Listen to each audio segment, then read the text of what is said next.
साथियों नमस्कार।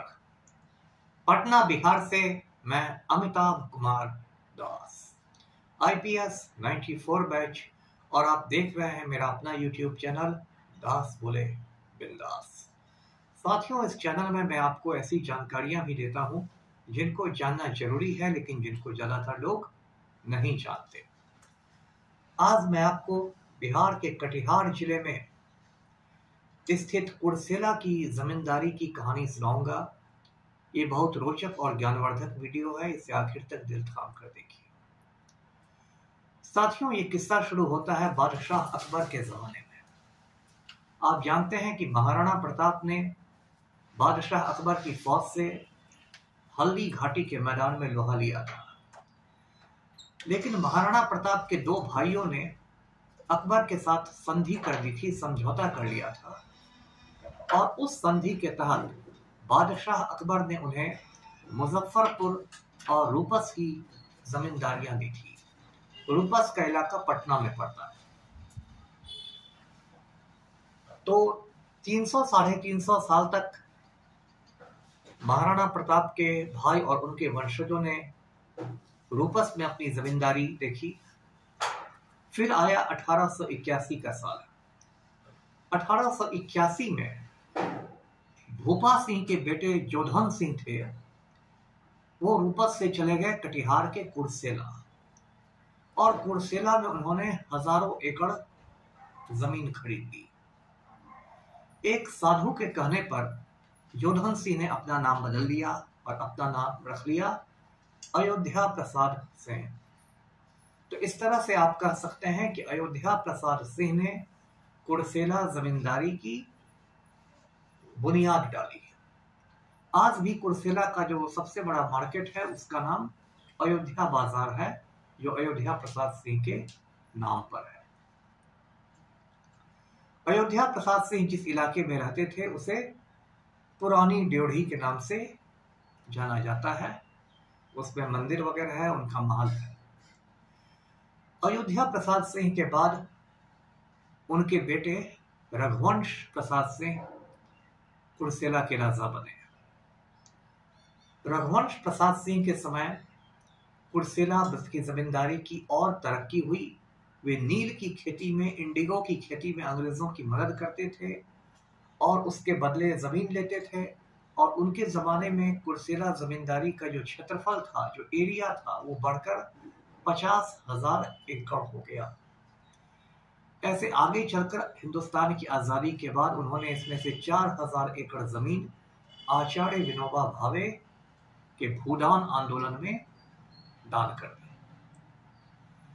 साथियों, ये जो रघुवंश प्रसाद सिंह थे, ये शौकीन व्यक्ति थे और इन्होंने अपने लिए 2 निजी हवाई जहाज खरीदे, 2 निजी विमान खरीदे। ये छोटे छोटे विमान थे जिसे 5 सीटर एयरक्राफ्ट कहते हैं, जिसमें 5 लोगों के बैठने की व्यवस्था रहती है। और उन दिनों भारत के राजाओं में विमान खरीदने का नया नया चलन शुरू हुआ था। भारत के राजाओं ने सबसे पहले अपना हवाई जहाज खरीदा था पंजाब में पटियाला के महाराजा ने। और कहते हैं कि रघुवंश प्रसाद सिंह भारत में तीसरे राजा थे अपना निजी विमान खरीदने वाले। और विमान था तो उसके लिए हवाई पट्टी भी बनवानी पड़ी, एयरफील्ड जिसे कहते हैं, और वे उस विमान में उड़ा करते थे। उनके 3 बेटे थे और तीनों लाइसेंसी पायलट थे, यानी तीनों ने पायलट का, हवाई जहाज उड़ाने का लाइसेंस प्राप्त रखा था। रघुवंश प्रसाद सिंह महिलाओं की शिक्षा के बहुत बड़े पक्षधर थे। उन्होंने वहां गर्ल्स स्कूल भी खुलवाया कुर्सेला में।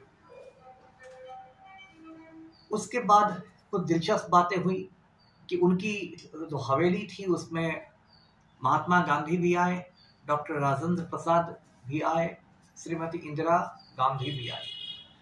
और आज भी कुर्सेला के महल का जो परिसर है उसमें गांधी जी की प्रतिमा लगी हुई है, राजेंद्र बाबू की प्रतिमा लगी हुई है।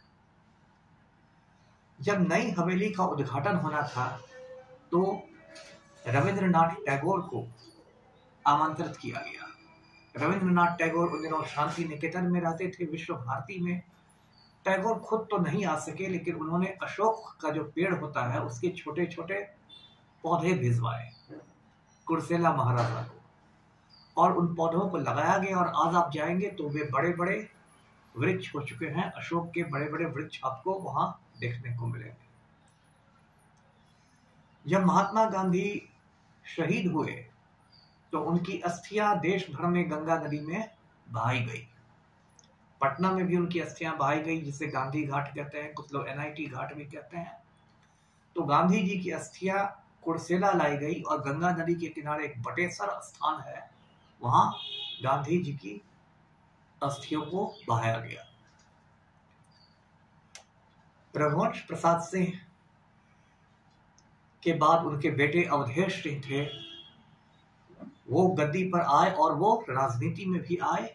और 1952 में जब देश में पहला आम चुनाव हुआ भारत का, तो उसमें वो कांग्रेस के टिकट पर जीतकर कटिहार से लोकसभा में पहुंचे।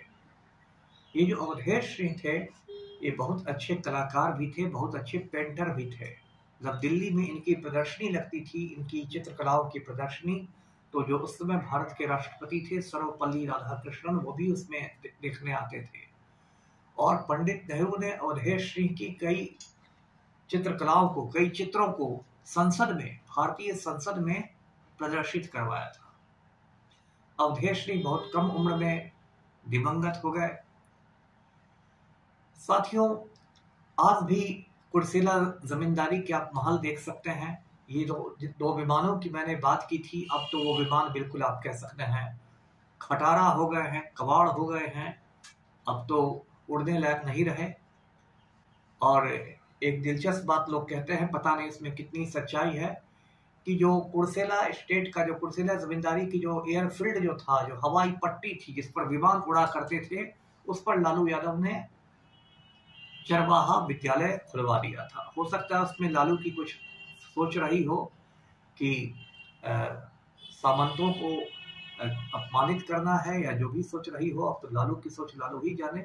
लेकिन लोग कहते हैं कि कुर्सेला जमींदारों की हवाई पट्टी पर लालू के जमाने में चरवाहा विद्यालय खुला था।